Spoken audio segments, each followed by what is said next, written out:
Today I'm excited to be talking about how to create confidence during an uncertain time or in an uncertain world. And as you know, Feeling Forwards and the basis of my writings and teachings is all about how to reinvent yourself using the power of your emotions no matter what. And I've previously talked about how to create confidence, and I've written a blog and done a podcast on 3 ways to create confidence before you get out of bed.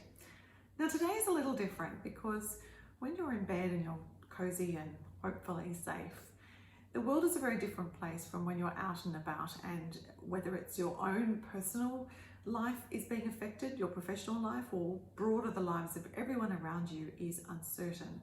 It's a very different way that you can create confidence even during these times.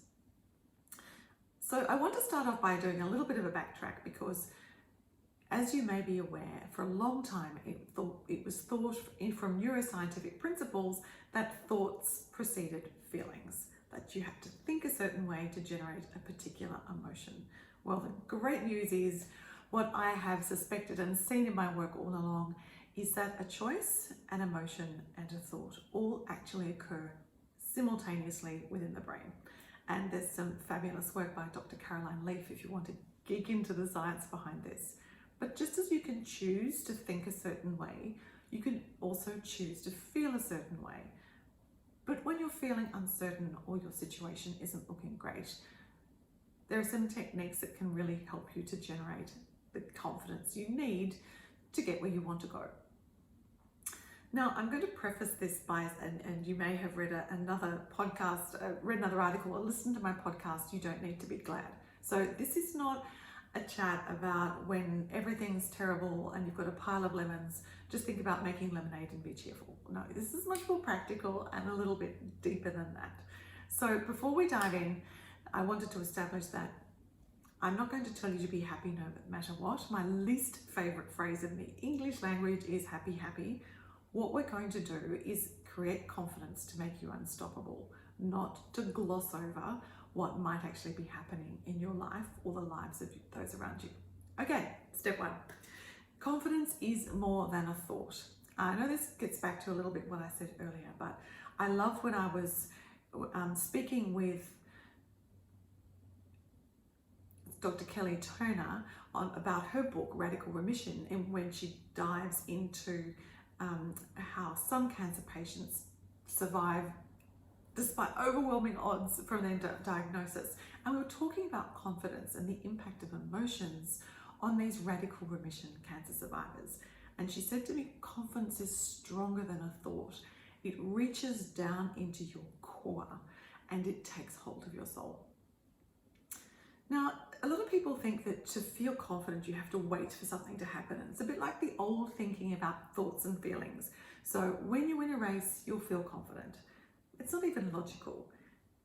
To even run a race, to believe you have a chance of winning, you feel confident before you even get off the blocks.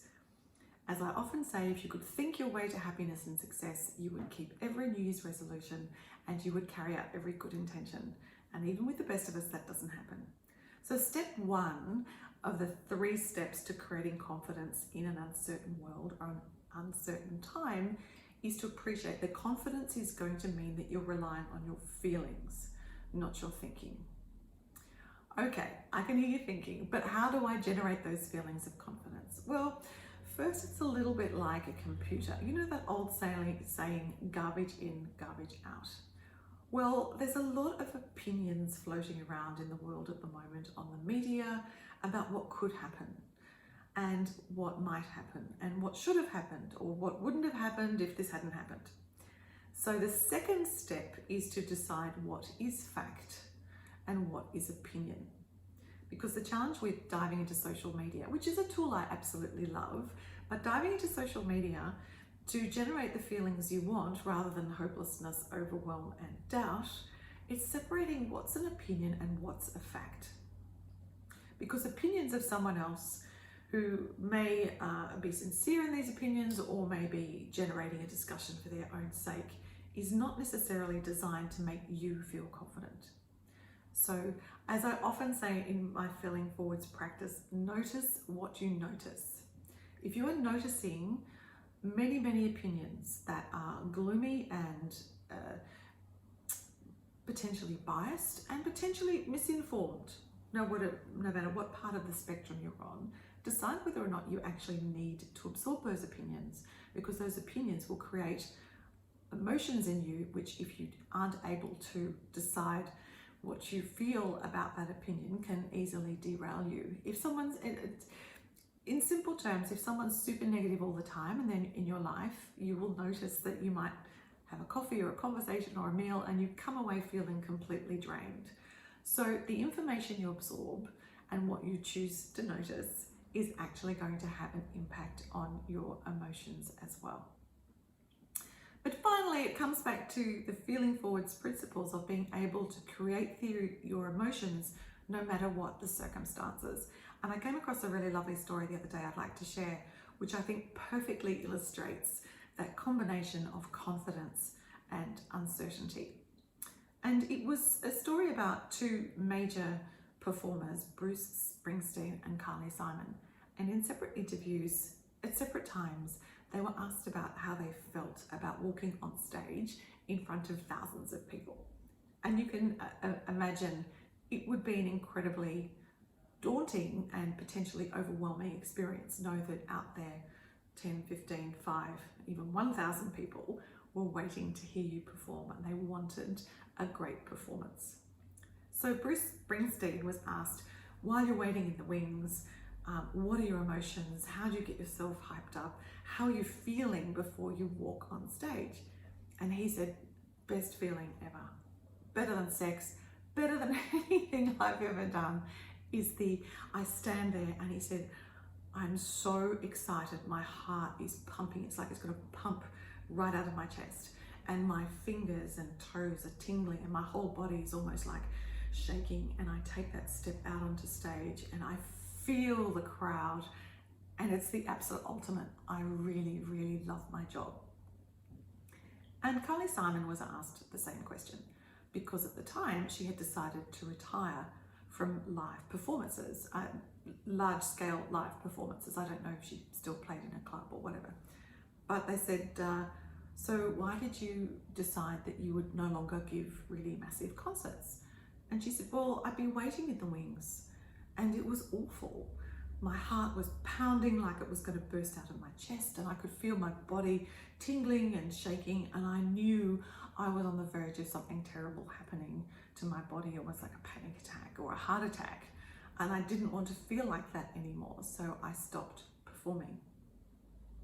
Well, there are lots of times, I don't know about you, but certainly I've had a few bumps in the road recently, and I've had times where my heart's been pounding, there's been tingling, and there's been a huge amount of uncertainty. But the way I deal with it is maybe something great is going to happen out of this. Maybe I should just be excited and take this opportunity, or maybe I should just work out a way to calm and get through this situation, because I know I can make it out of the other side. And I either turn anticipation or stress into determination. I seek clarification. I get excited, and I think, feeling forwards, one day I will look back on this, and maybe this will be something that was really important that happened. And I feel confident that I can get there.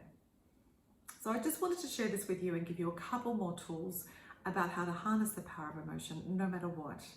And confidence is a force that I absolutely love speaking about, because every skinny boy or girl that dreamt of being a champion, any scientist that spent hours in the laboratory over a test tube dreaming to find the cure or a vaccine or a medicine, at the time there was no sign, no evidence, no logical reason why they were going to get there. They were just able to harness that power of confidence to keep going and carry through. I can't wait to see you and chat next time.